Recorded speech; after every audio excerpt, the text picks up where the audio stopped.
So to get into the neighborhood I grew up in, you'd have to drive down this old dirt road for a couple of miles and past some small farms. Right outside of our neighborhood entrance was a spooky house that was surrounded by a cluster of giant oak trees. A red and white Jeep from the 1960s sat outside, and there were never any lights on, and the blinds were always closed. Well, I ended up meeting the guy that lived there several times. Sometimes he slowly followed me in his Jeep while I was on my bike. One time he showed up at my house to watch me jump on my mini trampoline in my front yard and grabbed me by my arm. Other times he would sit in his Jeep at 6 a.m. and stare at me while I stood at the bus stop. My Uncle Dave is super awesome in a really goofy sort of way. He's always playing pranks on me. He once convinced me that a hot pepper was a pickle and got me to chow down on one of the chilies, which prompted me to wash my own mouth out with soap in the restroom.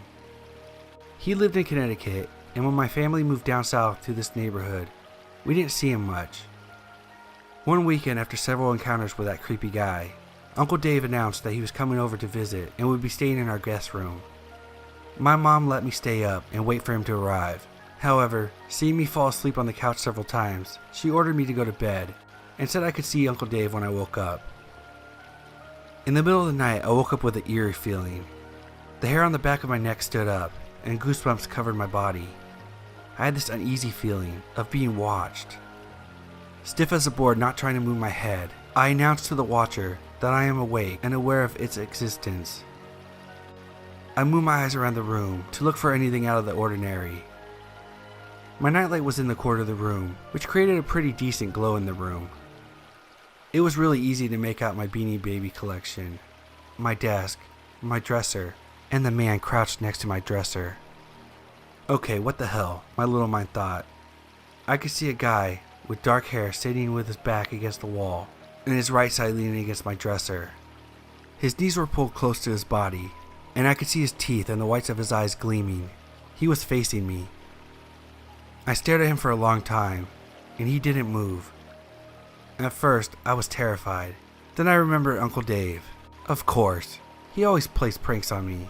It's his life mission. He's probably trying to trick me again.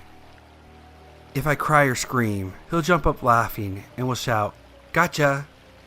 I can't let Uncle Dave win. I stared at him for a while, and he didn't move a muscle. He never gave up the game.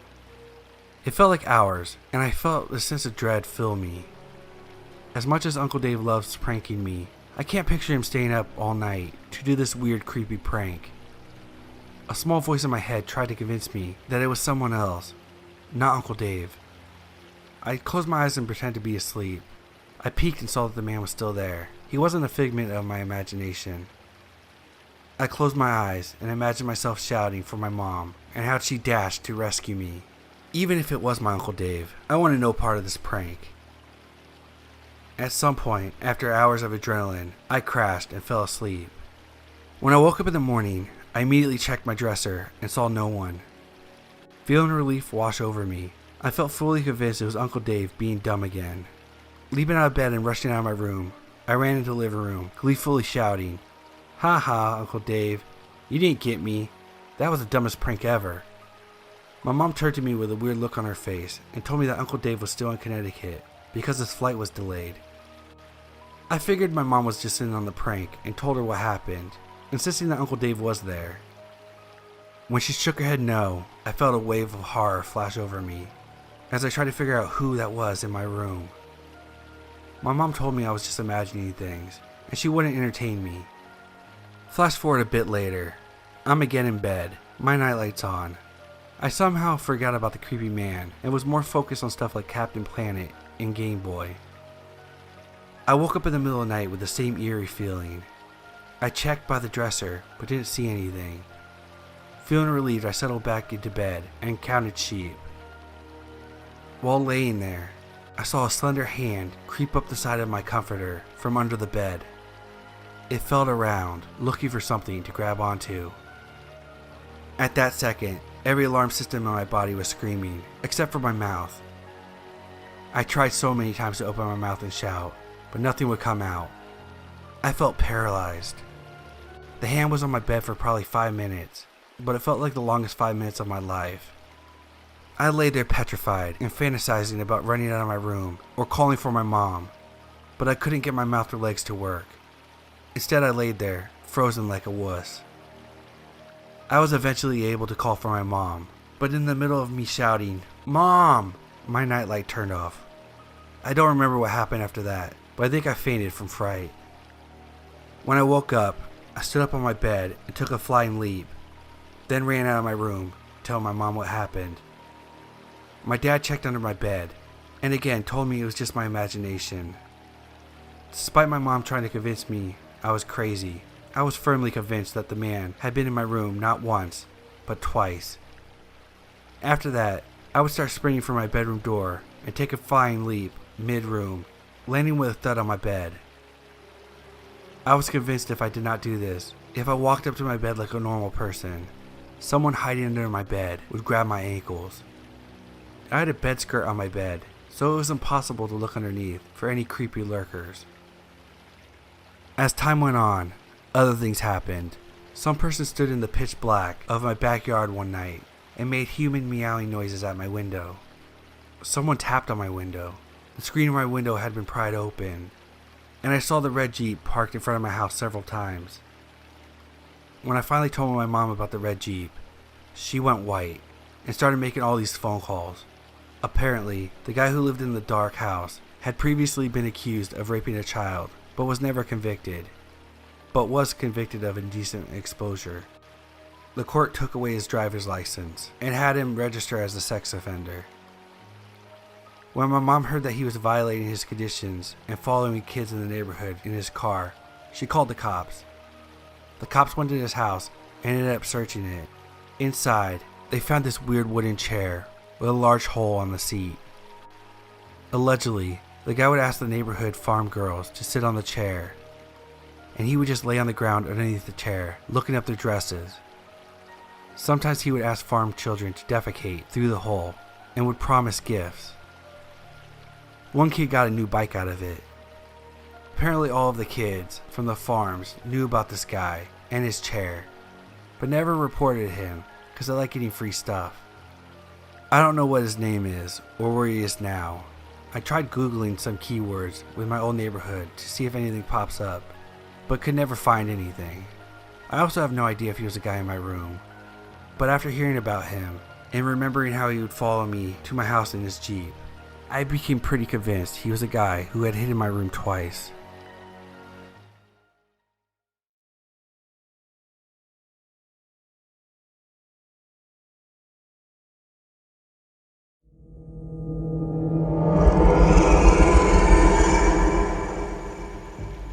So there was this guy in my closet I'd like to not meet again, but I'll start from the beginning and we can go from there.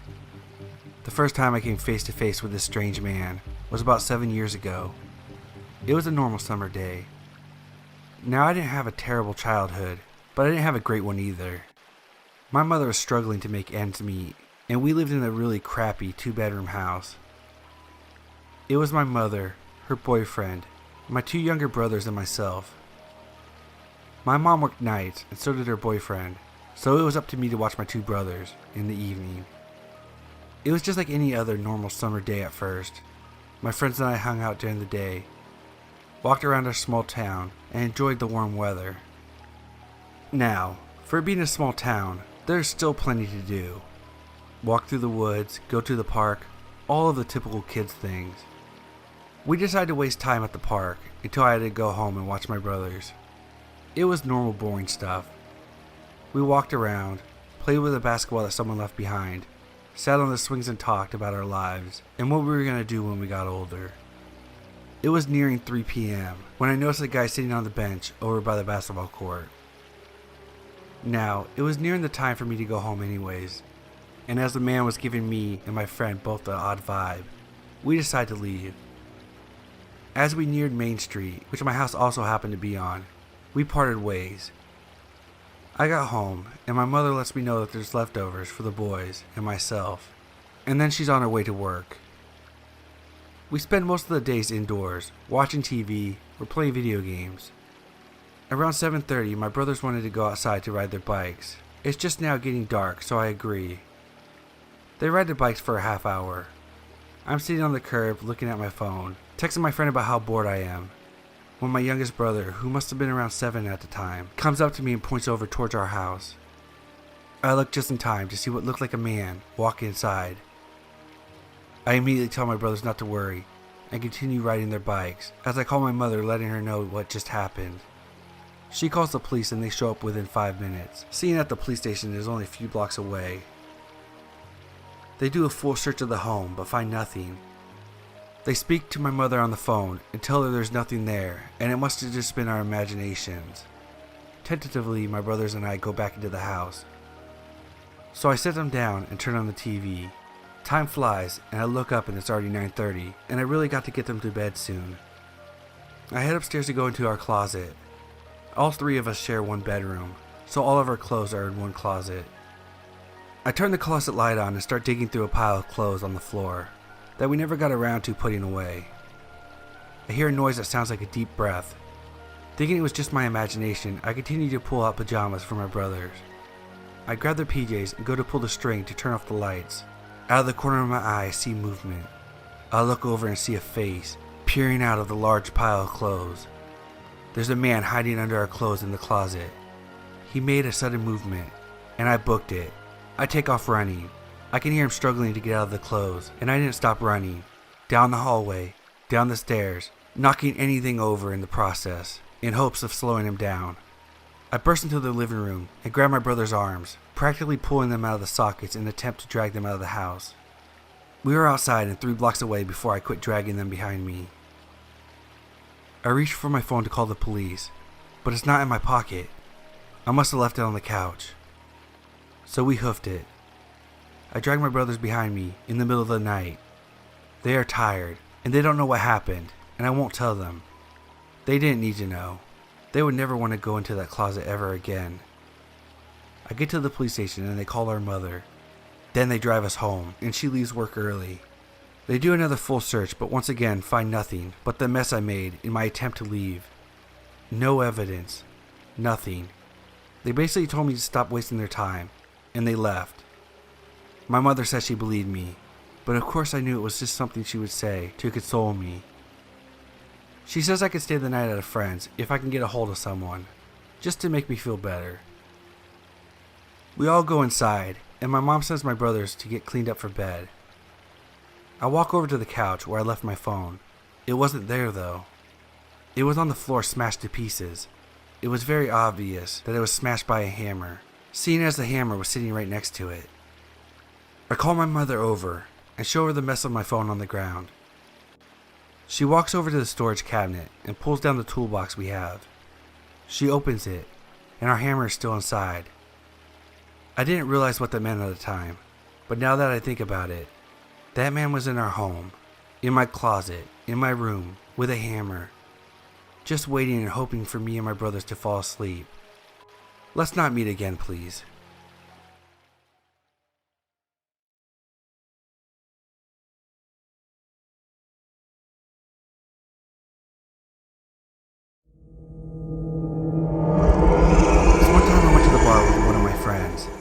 I just turned 21, so I haven't been to much bars up to this point.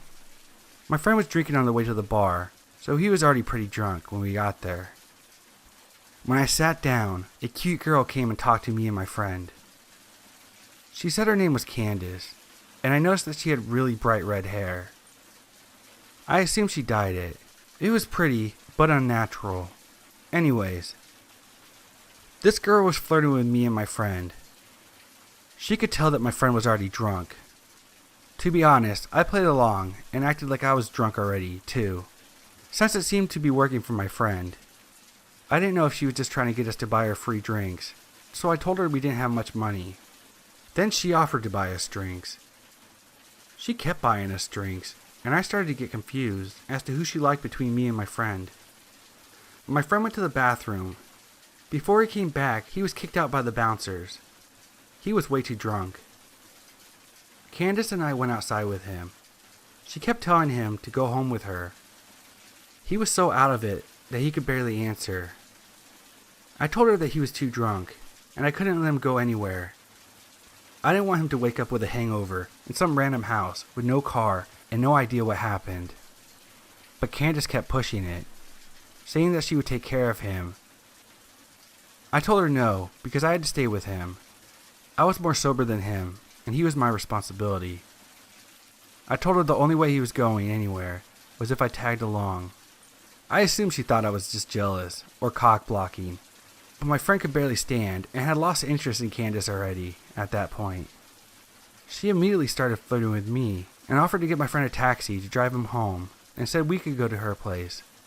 At this point I had a few drinks and I was pretty buzzed, so I agreed. We took my friend to the taxi and then walked to her car. I slightly stumbled on the way to her car. "Wow, you're pretty drunk, huh?" she said, smiling, as she held onto my arm. "Yeah," I said. I don't know why, but I just felt slightly shy and anxious. Everything was just happening too easy for me, so I felt uneasy. We got into her car and drove down the street. "Want to stop at the liquor store and get some more to drink?" "I'll buy, so you don't have to worry about paying," she offered. I didn't want to drink any more than I already did. I was already buzzed. I wanted to be able to carry myself throughout the rest of the night. Sometimes I made myself stupid when I drank too much, so I didn't want to ruin anything with Candace more than I already did earlier, with telling her my friend was too drunk. I told her I was already drunk enough, but she insisted. I didn't want to seem lame, so I told her I'd get a pint of liquor with some apple juice to chase it. She went into the store and came out with a lot more than just a pint. I assumed she wanted to drink more also. That's why she got a fifth instead of a pint. On the car ride, we passed the bottle back and forth, but she took teeny sips. I also tried to take teeny sips, but she kept passing the bottle back to me, telling me to drink. At that point, I somehow managed to drink all my apple juice, and I pretended to drink the liquor by spitting the liquor into the apple juice bottle. I tossed the apple juice bottle full of liquor out the window before she saw it. I didn't want her to know I was acting drunker than I actually was, because she actually believed I was sloppy drunk when I was simply buzzed. I took a couple more sips of liquor to finish the bottle. Throughout the car ride, I kept calling her the wrong name to get a reaction out of her, but she didn't react to it. She just kept letting me call her Carla without correcting me. For some reason, I thought she lied to me about her name initially. We drove up to her house, and I pretended to trip and stumble into her front door. She helped me walk inside by holding me up. She opened her front door, which was unlocked, and we walked into her house. She closed her front door and locked it behind her. I thought it was strange, but I assumed she didn't want anyone walking in on us. I told her how to use the bathroom, locked the door, and looked in the mirror. I just felt strange. I felt like something was off. I also felt myself becoming more drunk from finishing the bottle earlier. I turned on the sink to make noise as I made myself puke the liquor out that I drank. I flushed and went back to the sink and started drinking tap water with my hands to sober up. I just didn't want to be too drunk, but I still wanted to hook up with Candace, so I wanted to pretend to be drunk. I turned off the sink and I could hear her talking to someone. "He's drunk as hell. He can barely stand up. You do it." Who was she talking to? And do what? I walked out of the bathroom into the living room. The moment I stepped into the living room, I saw her walking into another room. All I could see was the back of her head, the strange, very bright red hair going to another room. I didn't see her face or anything. The living room was pretty dark. "Hey, where you going?" I slurred like I was drunk. She walked back into the dark living room and came up to me. "Let's go into my room," she said. I looked at her bright red hair and then into her eyes. They were different. Her face was different. It was another girl with the same hair. That's when I realized it was another girl with the same wig on. It had been a wig the whole time. She changed it with a girl from earlier for whatever reason. My heart felt like it stopped, but I tried to look like I had no idea it was a different girl. I kind of smiled at her and told her I just needed to use the bathroom again, one more time, and sorry that I was so drunk. She said, "It's fine. Hurry up in there." I went into the bathroom and locked the door. I heard her whisper something to someone, but this time I think I heard a male voice whisper back. I honestly didn't concentrate on listening to exactly what she said. Something sketchy was going on, and I had to get out of this house. I opened the bathroom window and jumped straight out of it, and ran faster than I've ever ran in my life. I didn't look behind me or anything. I just ran through the backyard, jumped the fence, ran through someone else's backyard, hit a road, and ran towards the main road. I kept running down the main road until I saw a CVS. I ran into the CVS and stood straight in front of the store, in front of the camera. I called a taxi and went home. I try not to think of what happened that night. What was she or they planning that night? Why did she give me a fake name? Why was she trying to get my friend so drunk? I thought maybe a robbery, but she kept spending money on us, and we told her we didn't have much. She kept buying us drinks and even paid for my friend's taxi cab. And mostly, why did she wear a wig and give it to another girl to wear? Who was she talking to? What did it mean? And what was in that room that they tried to lure me into?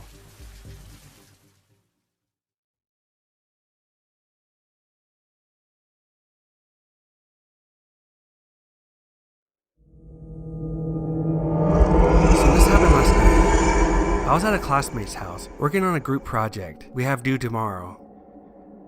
I live in an apartment in the town where the university is located, and my classmate lives at his parents' house, which is in the foothills of the town. In order to get to the town, you have to drive along a relatively secluded and narrow 2-lane road for about 5 to 6 miles. We started working on the project at about 6 p.m., and I ended up hanging around for a while after we finished. So I left his house pretty late, around 11 p.m., and started down the road back to the town. I didn't realize how tough it would be to navigate the road at night. There were no street lights, and the road was unkempt and riddled with potholes. On top of this, I had no cell service, so I had to drive very slowly and make sure I didn't blow out one of my tires, since I used a spare a couple weeks back. I figured I was about 3 miles from the house when I rounded a tight corner and saw a pickup truck with a camper shell parked diagonally across the road. The manner of which it was parked completely impeded my path, so I couldn't drive around it because there was a gully on both sides of the road. The only way for me to go at this point was backwards, where there was a pull-off that I could use to turn the car around.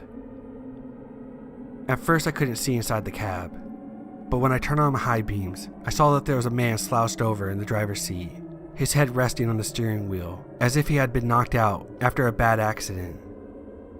I immediately sensed something was wrong. The way the car had just coincidentally came to a rest in the position that totally blocked the road was a big red flag for me. I've heard stories about people playing dead on the road to lure unsuspecting people out of their cars so they could rob them. I decided to screw this shit. I elected to go back to my classmate's house and explain what was going on. I threw the car into the reverse and kept my eyes darting back and forth from my rear view to the truck. I looked and saw I was almost to the pull-off where I could turn around. When I looked back, my heart skipped 5 beats. The man, who had been slouched down in the driver's seat, was now walking towards my car in a fast pace, while a few other men jumped out of the camper and started moving towards me as well. I panicked and accelerated backwards to the pull-off, which messed up my undercarriage of my car pretty bad. As I pulled into the drive, the guy had already reached my passenger side and was tugging on the door, which, thank the Lord, was locked. I only caught a brief glimpse of him, but his face appeared to be scabbed and leathery, definitely a meth head or some sort of drug abuser. I sped away and didn't slow down at all until I reached the house. I was consistently checking my rearview mirror to see if they were following me. Thankfully, they didn't follow me. And when I reached the house, I explained what happened to my classmate, and we called the cops. I was grateful that my buddy's parents were kind enough to let me stay that night. They didn't find anyone along the road matching the description, but I filed an incident report, and they said that they would look out for similar vehicles and suspicious activity. But holy shit, I'm still shook up over it. I keep getting the same adrenaline rush I got when the guys started charging me whenever I think about it.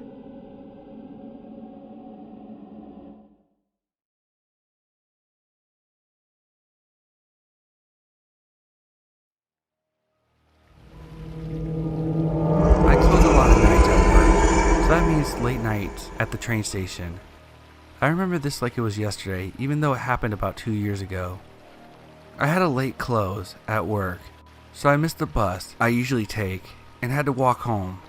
Fine, I've walked home several times before, but there was this man who gave me a weird vibe. He was staring at me with that stare. Now, not sure how to describe in words.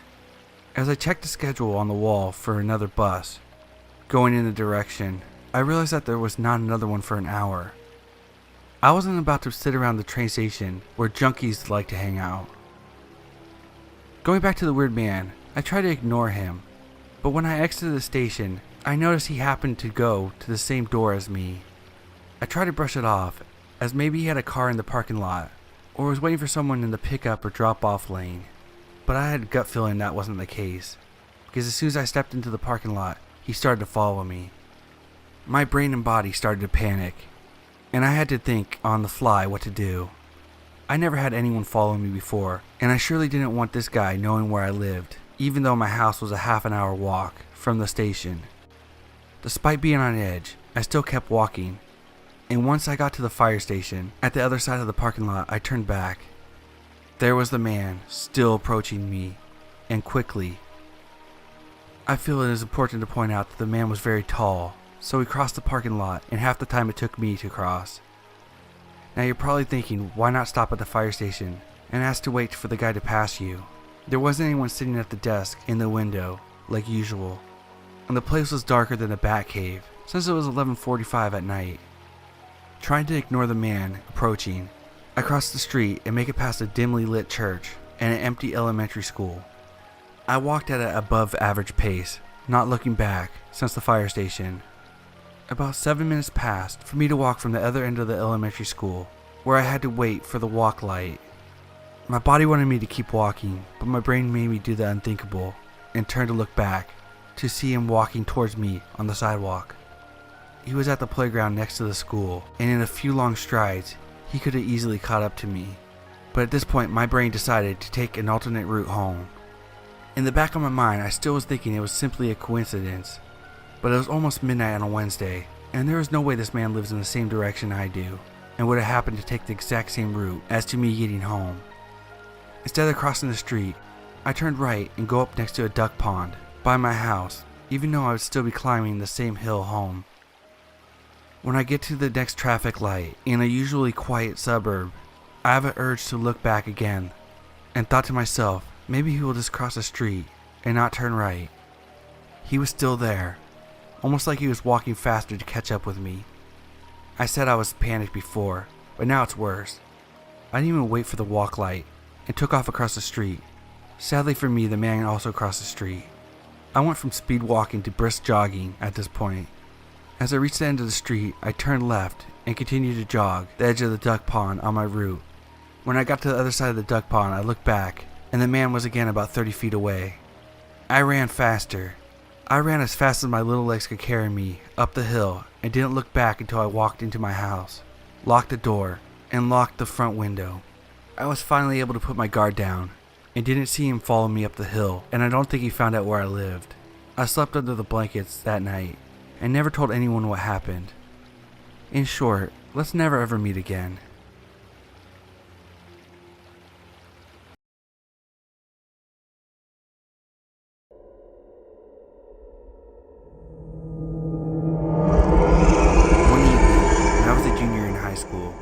My mom and dad went out, leaving me home alone. I had a lot of homework to do, so I spent the whole evening sitting at my desk in my bedroom. My parents left the house around 6 p.m. While I was doing homework, I put my headphones on and listened to loud music. There was a storm that night, and my desk was facing the window, so I could see the rain and the lightning outside. My parents came home around 11 p.m. When I saw their car drive up, I took off my headphones. As soon as my mom opened the front door and came inside, I heard her shout my name. "What on earth happened here?" she demanded in an angry voice.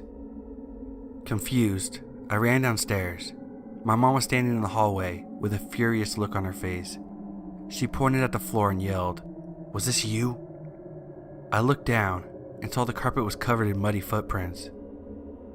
I have no idea how those got there. I spent the whole night at my desk doing my homework. I watched as her face changed from anger to confusion, and then to fear. We both realized at the same time, someone must have been in the house. We followed the trail of footprints, trying to make sense of the whole situation. They started at the back door, which we usually leave unlocked. Then we noticed something else. The footprints started at the back door, but there is no trail of the footprints going back through that door. All of a sudden, we hear a loud, pounding noise that echoed throughout the house. Then the sound of the front door being wrenched open and slamming shut. We all ran into the garage and locked the door behind us. My mom took out her cell phone and called the police. "Please come quickly. There's someone in our house." After what seemed like hours, a patrol car arrived with 2 police officers, a male and a female. One of the officers stayed with us in the garage, while his partner went through the house, searching it room by room. When she came back, the female officer told us that there was no one in the house and it was safe to go back in. As we were all breathing a sigh of relief, she asked, "Whose bedroom is upstairs on the left?" My parents looked at me. "It's mine," I told the officer. She asked me to follow her. As we walked through the house, we could see the trail of the muddy footprints leading from the back door, through the living room, through the hallway and up the stairs, into my parents' bedroom, and towards my room. They stopped at my doorway. The female officer pointed at the door, which had been open the whole night. Scrawled on it in blue marker was the following: 8:47, I see you. 8:53, you forgot to lock your back door. 8:59, you seem focused. 9:27, turn around. 9:47, look at me. 10:15, look at me. 10:37, look at me. 10:49, look at me. For more than 2 hours, someone had been standing in my doorway, watching me. To this day, I still shudder to think of what would have happened if I would have turned around.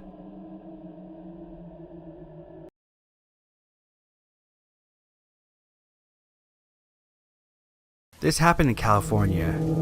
It was around 2 a.m. I was at my friend's house, safe in a warm sheltered suburbia. We had a lot to drink, chit-chatting, enjoying ourselves. Of course, when you're having fun, time hits a fast-forward button, and those few minutes turned into an hour. I had too much to drink. My friend has a bit of an abrupt bedtime, so I had to dodge out early, still intoxicated. I felt too shameful, thinking that I'd be asking too much to stay in his house to sleep off my drunkenness. I suppose he was either too rude or too drunk to consider it himself. Anyways, sometimes a little inconvenience makes you appreciate everything else. I needed about an hour to sober up, to drive back. As fast as time passed during my stay, it decided to drastically slow down as soon as I stepped out of the house. It was a cul-de-sac area, a concrete jungle, with the stem of the street breaking into a fork. Alongside the road, my car was parked. The only street light was in the middle of the cul-de-sac, about 80 yards away. I stumbled towards my car, felt the metal line up, opened my door, and shifted to the back seat. Because this was a dark, strange, unfamiliar neighborhood, I took the leftover newspapers and a sweater from my back seat to cover myself up.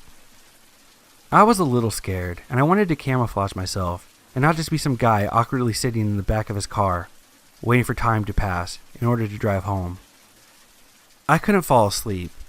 The uncomfortable feeling of being in the cheap back seat bed, enshrouded in darkness, and of course, my mind began to wander.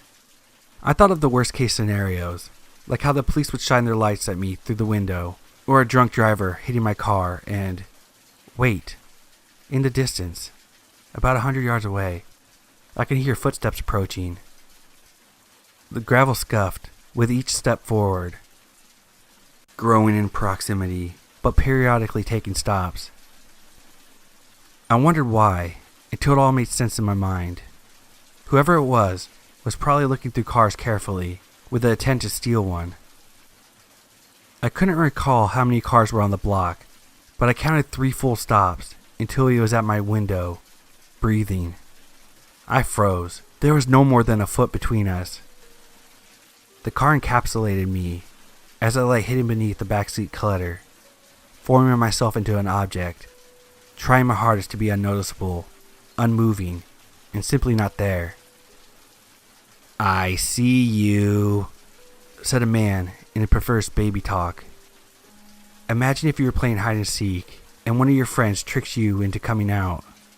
He said it in a tone of voice as if baiting me, like he was questioning whether the clutter in the backseat was just clutter or a person.